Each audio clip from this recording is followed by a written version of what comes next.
کیا جانے وہاں بڑے کہ نیاز کی بوٹی میں اللہ نے کتنی طاقت رکھی ہے. کہتے ہیں ایک کوا نیاز کی بوٹی لے کے اڑا اور اس کے منہ سے قبرستان میں وہ بوٹی گر گئی. جب قبرستان میں گری ہے تو جتنے مردے تھے اللہ نے سب کی بخشش کر دی. ابھی نا ایک دن افطاری پہ 4-5 دن پہلے ایک صاحب مجھ سے ملے, بڑے مل رہے تھے, یہ وہ کہنے لگے بھائی میں گرین چینل ہوں, میں آپ کو نہیں مانتا لیکن بار بار آپ کے بیان سنتا ہوں. میں نے کہا چلو یار چینل ویلے چھوڑو, ابھی پکوڑے کھاؤ کیا تم. خیر اچھے عزت سے کہتے ہیں لیکن میں ایک فلاں مولوی کو سنتا تھا تو مجھے بڑا دھچکا لگا ہے. کہتے ہیں یار وہ کرامتوں کے واقعات بتاتے تھے, میں سنتا تھا. ایک دن انہوں نے ایسا کہا, میں نے کہا یہ کچھ زیادہ ہو گئی ہے. میں نے کہا کیا کہہ رہے؟ وہ بتا رہے ہیں کہ بھائی غوث اعظم کا دھوبی جب قبر میں گیا تو دھوبی سے فرشتوں نے آ کے سوال پوچھا.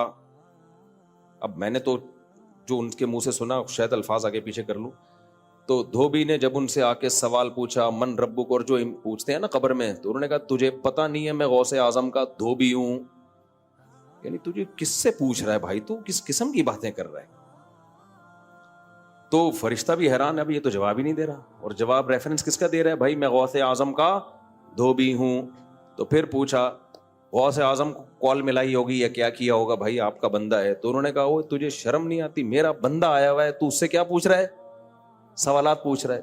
تو یہ جو آیت ہے نا, یا ایھا الذین آمنوا اتقوا اللہ وابتغوا الیہ الوسیلہ, اے ایمان والو اللہ سے ڈرو اور اللہ تک پہنچنے کا وسیلہ تلاش کرو. تو یہ لوگ کہتے ہیں دیکھو اللہ تو خود کہہ رہا ہے ڈائریکٹ نہیں پہنچ سکتے, بیچ میں وسیلہ لانا پڑے گا. تو یہاں وسیلے کا جو مفسرین مطلب بیان کرتے ہیں صدیوں سے, وہ کیا ہے؟ وسیلے کا مطلب اللہ کا قرب حاصل کرنے کے لیے کچھ کرنا پڑے گا, تمہیں اعمال کو ذریعہ بنانا پڑے گا. جیسے آپ کسی سے محبت کا دعویٰ کرتے ہیں, وہ کہتا ہے بھائی اس کا تمہارے پاس کیا دلیل ہے کہ تم واقعی مجھ سے محبت کرتے ہو؟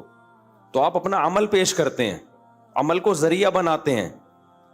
تو یہاں قرآن کہہ رہا ہے اللہ تک پہنچنے کا وسیلہ یعنی عمل. تو عمل کا وسیلہ تو جائز ہے بھائی, بلکہ آگے قرآن کیا کہہ رہا ہے, وجاہدوا فی سبیلہ, اللہ کے راستے میں جہاد کرو. تو یہ جہاد ہے وسیلہ. سمجھ میں آ رہی بات؟ جیسے ہم اللہ سے دعا مانگتے ہیں, یہ دعا بھی ایک عمل ہے نا اللہ تک پہنچنے کا, تو یہ دعا بھی ایک وسیلہ ہے. اب کوئی یہ کہے کہ دعا کو اللہ اور بندے کے درمیان وسیلہ کیوں بنا رہے ہو؟ بھائی یہ وسیلہ اور ہے اور آپ جس وسیلے کی بات کرتے ہو وہ اور ہے. دعا تو ڈائریکٹ آپ کو اللہ تک پہنچا دیتی ہے, اس میں کسی اور چیز کا وسیلہ نہیں ہوتا, اس لیے دعا کو وسیلہ کہا گیا ہے. تو اعمال آپ کو ڈائریکٹ اللہ تک پہنچا دیتے ہیں, نماز آپ کو ڈائریکٹ اللہ تک پہنچاتی ہے, جہاد آپ کو ڈائریکٹ اللہ تک پہنچاتا ہے, تہجد آپ کو ڈائریکٹ اللہ تک. تو یہ جو قرآن میں ہے نا اللہ کی طرف وسیلہ تلاش کرو, اس سے مراد ہے نیک عمل کرو. سمجھتے ہو کہ نہیں سمجھتے؟ جس کے مزاج میں شرک ہوگا اس کو صرف اللہ کا نعرہ پسند نہیں ہوگا. صرف یا اللہ مدد کہیں لکھا ہوا ہو نا, اس کو ایک دم کہے وہابڑا. کیا ہے وہابڑے کہیں کے, یہ تو نبی کا تذکرہ ہی نہیں کرتے. اور بھائی کس نے کہا ہم نبی کا تذکرہ نہیں کرتے؟ ہم نبی کا تذکرہ کرتے ہیں اس طرح سے جس طرح نبی نے حکم دیا. وہ کیسے حکم دیا؟ یا ایھا الذین آمنوا صلوا علیہ وسلموا تسلیما. تو نبی کا تذکرہ کیسے کرنا ہے؟ نبی پر درود بھیج کے, نبی سے مانگ کے تھوڑی کرنا ہے. قرآن نے بھی ہمیں بتایا کہ نبی کا تذکرہ کیسے ہوگا, جیسے قرآن کی آیت پڑھی, خود نبی نے بھی بتایا کہ میرا تذکرہ کیسے ہوگا. فرمایا جو مجھ پر ایک دفعہ درود بھیجتا ہے اللہ اس پر 10 رحمتیں نازل کرتے ہیں. تو اس طرح سے نبی کا تذکرہ ہوگا. آپ جس طرح سے تذکرہ کر رہے ہیں کہ نبی کو اللہ کے ساتھ شریک کر دیں مانگنے میں, جیسے اللہ سے مانگنا ایسے نبی سے مانگنا, یہ والا تذکرہ میرے بھائی اللہ کی نظر میں قبول نہیں ہے. تو یہ آیت بہت زبردست آیت ہے.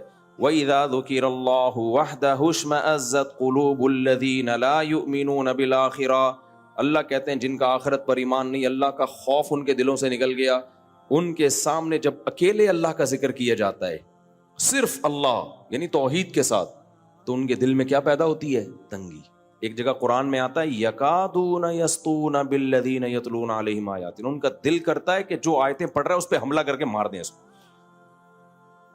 وہ ایک بدعتی مولوی صاحب تقریر کر رہے تھے, وہ کہہ رہے تھے یہ کیا جانے وہابڑے, ہمارا نام وہابی کے کی سپرلیٹو کر دیا وہابڑا.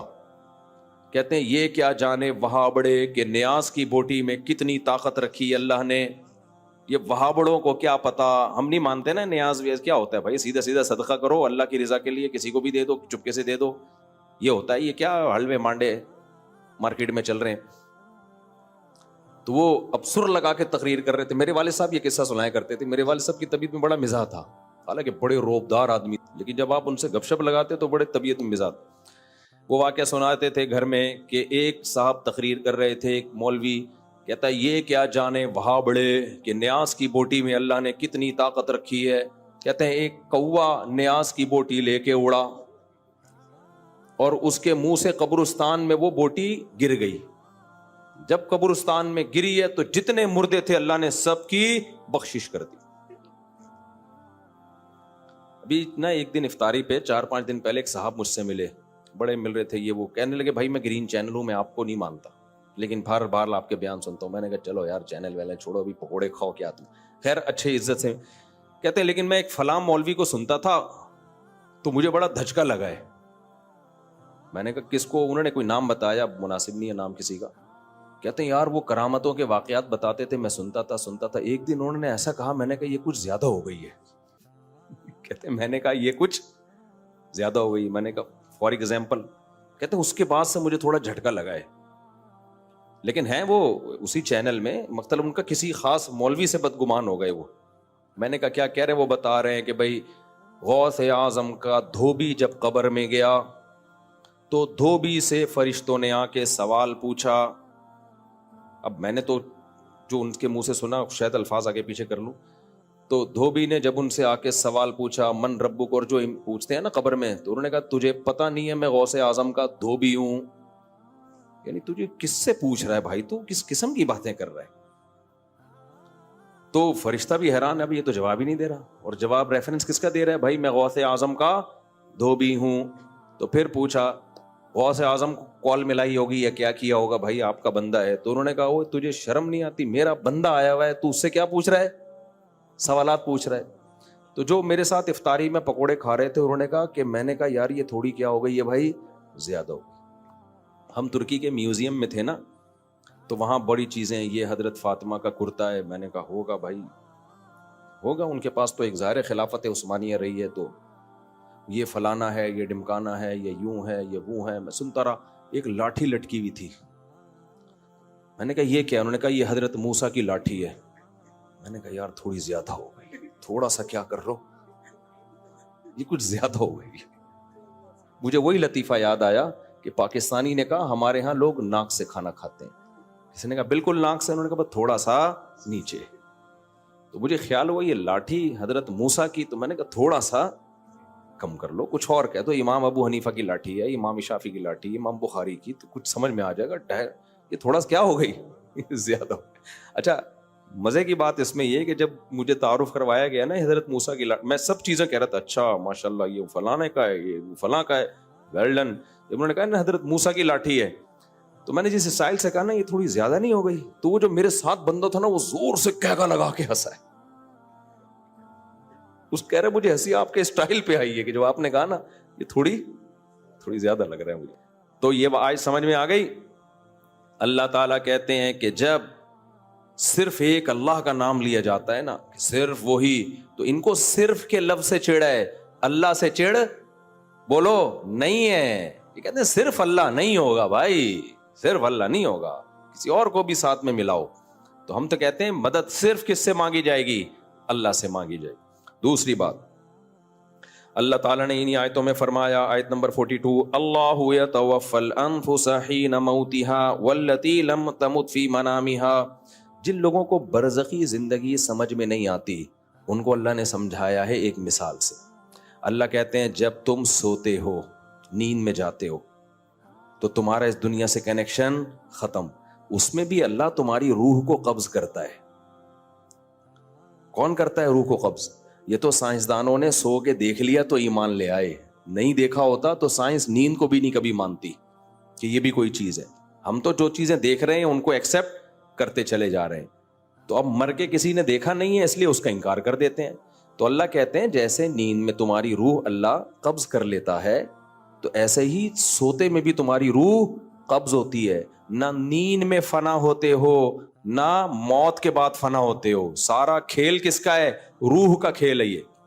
فَيُمْسِكُ الَّتِي قَضَىٰ عَلَيْهَا الْمَوْتِ، جب نیند میں تمہاری روح اللہ کھینچ لیتا ہے تو جس کو زندہ کرنا ہوتا ہے دوبارہ روح لوٹا دیتا ہے، مڑ جاتے ہیں. جس کو موت دینی ہوتی ہے اس کی روح کو روک لیتا ہے. کتنے لوگ سوتے میں مر جاتے ہیں نا، اس کی روح کو کھینچ لیتا ہے. تو یہ روح ہے، اور روح کو سائنس ایکسپلین نہیں کر سکتی. آپ کو پتا ہے کچھ چیزوں کو ایکسپلین کیا جا ہی نہیں سکتا، وہاں انسان ہتھیار ڈال دیتا ہے. جیسے آپ دماغ کو سمجھنے کی کوشش کریں گے تو سائنسدان یہ کہتے ہیں پاسبل ہی نہیں ہے، کیونکہ دماغ کو آپ سمجھیں گے دماغ سے ہی. تو اس کے لیے کوئی آپ کے دماغ سے اوپر کا دماغ ہوگا جو آپ کے دماغ کو پڑھے گا، پھر آپ سمجھ پائیں گے. اور اوپر کا دماغ، اوپر سے مراد ہمارے مینٹل لیول سے اوپر کسی کا مینٹل لیول ہوگا تو وہ سمجھے گا، وہ اللہ ہی سمجھ سکتا ہے. ہم تو سوچیں گے اسی دماغ سے سوچیں گے نا، اور اس دماغ کی ایک لمٹ ہے، اس سے آگے وہ دماغ بڑھ نہیں سکتا. تو یہ پاسبل ہی نہیں ہے. سمجھتا ہو کہ نہیں سمجھتے ہو؟ تو اسی طرح سے روح کا بالکلیہ سمجھنا یہ کسی کے لیے ممکن ہے ہی نہیں. اور روح ہی حیات ہے، لہذا حیات کو حقیقی معنی میں سائنس ایکسپلین کر ہی نہیں سکتی. اللہ نے اس کو 2 لفظوں میں ایکسپلین کر دیا کہ اللہ کی کلمہ کن کی طاقت سے جو انسان میں زندگی پیدا ہوتی ہے اس زندگی کا نام کیا ہے؟ حیات ہے. سمجھتے ہو کہ نہیں سمجھتے ہو؟ اسی سے یہ بھی پتا چل گیا کہ جناب، اب پھر وہی اختلافی مسئلے آ جاتے ہیں، ہم آ گئے تو ایک جلدی انہوں نے نمٹانے دو نا، یہ بھی اجماعی مسئلہ ہے نا حضرت عیسیٰ کی حیات. جناب پروفیسر غامدی صاحب کہتے ہیں کہ قرآن مجید میں آتا ہے یا عیسیٰ انی متوفیکا، اے عیسیٰ میں تجھے وفات دوں گا، ورافعک الیہ، اور میں تجھے اپنی طرف اٹھا لوں گا. تو غامدی صاحب کہتے ہیں دیکھو، وفات دوں گا کا مطلب تو موت دینا ہوتا ہے، اس کا مطلب اللہ نے عیسیٰ کو موت دی ہے. اس آیت سے پتہ چل رہا ہے کہ وفات کا اصل مطلب عربی میں موت نہیں ہوتا. موت کے معنی میں یہ لفظ استعمال ہوا تو ہے لیکن اس کا اصل مقصد موت نہیں ہے. اگر موت ہوتا تو دیکھو، اللہ یتوفی الانفس، اللہ روحوں کو کھینچ لیتا ہے، حین موتہا، ان نفس کی موت کے وقت. اب یتوفا کا معنی اگر موت دینا ہوتا تو کیا مطلب اللہ روحوں کو موت دے دیتا ہے انسان کے موت کے وقت؟ یہ مطلب ہوتا؟ اللہ تو کہہ رہے ہیں جب تمہاری موت کا وقت آتا ہے میں روح کو یتوفا وصول کر لیتا ہوں. یہاں موت ترجمہ کسی بھی صورت میں ہوتا ہی بن ہی نہیں سکتا. دیکھو توفا کا لفظ نکلا ہے وفا سے. اردو میں وفا کسے کہتے ہیں؟ پورا پورا چکا دینا، اسی کو کہتے ہیں نا وفا. یہ جو خشک موضوعات ہوتے ہیں میں ترنم سے اس لیے پڑھتا ہوں تاکہ سمجھ میں آ جائے، آرام سے، پیچیدگی میں نہ جائے. کہتے ہیں نا فلاں نے وفا کی ہے میرے ساتھ، کیا مطلب؟ میں نے قربانی دی تھی، اس نے اس قربانی کا پورا پورا بدلہ چکایا. وفا پورا پورا کسی کو کوئی چیز دے دینا، اور توفا باب تفعل میں پورا پورا وصول کر لینا. تو توفا کا اصل معنی عربی میں وصول کرنا ہے، موت دینا نہیں ہے. اگر باڈی روح کے ساتھ وصول کر لی تو اس کا مطلب کیا ہے؟ پورا جسم وصول کر لیا. اور اگر صرف روح وصول کی ہے، باڈی چھوڑ دی تو صرف روح وصول کی ہے. سمجھتے ہو؟ یہاں کیا اللہ فرما رہے ہیں؟ اللہ یتوفی الانفس، اللہ روحوں کو کھینچ لیتا ہے، وصول کر لیتا ہے، حین موتہا، اس نفس کی موت کے وقت. تو موت کے وقت اگر اللہ موت دیتا، روح کو موت دیتا تو روح کو موت تھوڑی آتی ہے، پھر وصول کس چیز کو کیا ہے؟ سمجھتے ہو؟ تبھی آگے اللہ کہتے ہیں جس کو موت دینے کا ارادہ ہوتا ہے اس کی روح نہیں لوٹاتا، روک کے رکھ لیتا ہوں اپنے پاس. اور جس کو زندہ کرنا ہوتا ہے، جو روح لی تھی واپس، اس کو باڈی کو واپس کر دیتا ہوں. سمجھ میں آ رہا ہے؟ تو توفا کا اصل مطلب کیا ہوا؟ وصول کر لینا. ہاں موت کے معنی میں استعمال ہوا ہے لیکن اصل مطلب اس کا وصول کرنا. تو اب میں آیت کا ترجمہ کرتا ہوں.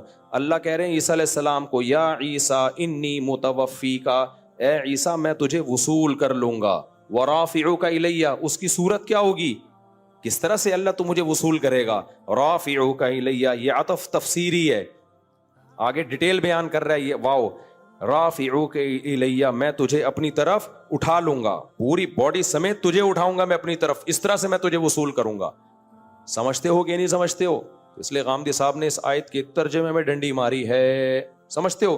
تبھی میں کہتا ہوں اسلاف سے علم لوگے تو فائدے میں جاؤ گے، اس زمانے کے لوگوں سے پوچھو گے تو ضلوا واضلوا، خود بھی گمراہ ہوئے اور تمہیں بھی گمراہ کریں گے۔ تو یہ امت کا اجماعی عقیدہ ہے، حضرت عیسیٰ علیہ السلام پر موت واقع نہیں ہوئی ہے، اور حضرت عیسیٰ آسمانوں پہ زندہ ہے، اور حدیث میں آتا ہے لا تجتمع امتی علی ضلالہ، میری امت گمراہی پہ جمع نہیں ہو سکتی۔ تو جب امت کا اجماعی عقیدہ ایک دفعہ بن گیا کہ حضرت عیسیٰ زندہ ہیں، تو اب اس سے انحراف کرنا کسی بھی دلیل کی بیس پہ جائز نہیں ہے۔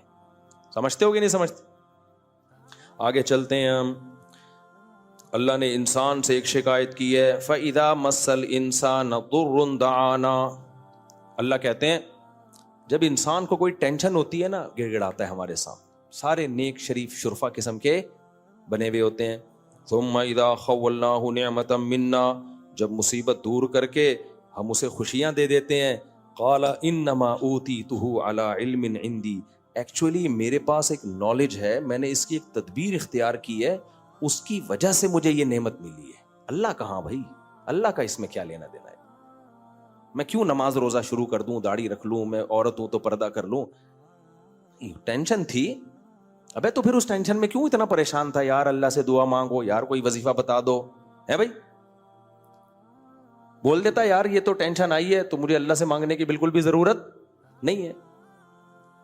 کیا ہوتا ہے دیکھو، بیمار ہوتے ہیں نا تو وظیفے بھی مانگ رہے ہیں، دعائیں بھی مانگ رہے ہیں، جھاڑ پھونک بھی کروا رہے ہیں، یہ بھی کر رہے ہیں، وہ بھی کر رہے ہیں، اور دل میں خیالات بھی آ رہے ہوتے ہیں یار اللہ ٹھیک کر دے تو اب میں نماز پڑھوں گا انشاءاللہ۔ جب ٹھیک ہو جاتا ہے، ایکچولی اصل میں ڈاکٹر صحیح نہیں تھا جس سے میں کائنڈلی پہلے علاج کرا رہا تھا، غلط دوا دے دی تھی، اب صحیح دی۔ ابھی میں نا بہت عرصے بعد اتنا لمبا بیمار ہوا ہوں رمضان میں نا، ورنہ مجھے ہوتا ہے گلا خراب ہوا 2-4 دن میں ٹھیک، یہ بہت کوئی ڈاکٹر نے بتایا کہ وائرل پھیلا ہوا تھا، وہ اٹیک کیا تھا اس نے۔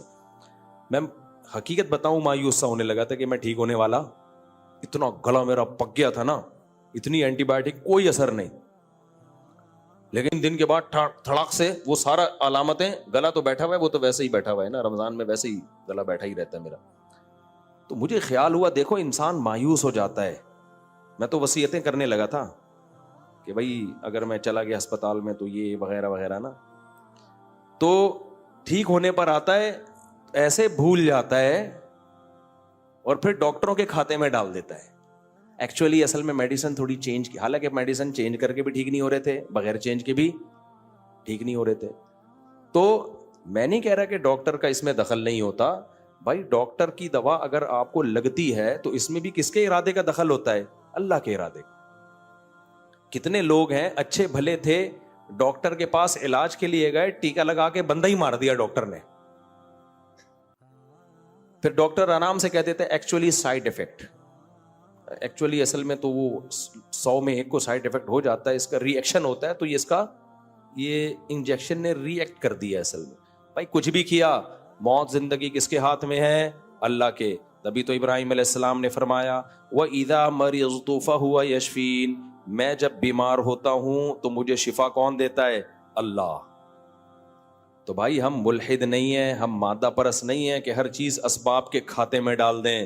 ہم کس پر ایمان رکھتے ہیں؟ اللہ پر۔ اسباب میں جان ڈالنا بھی اللہ کا کام، اسباب سے جان نکالنا بھی کس کا کام؟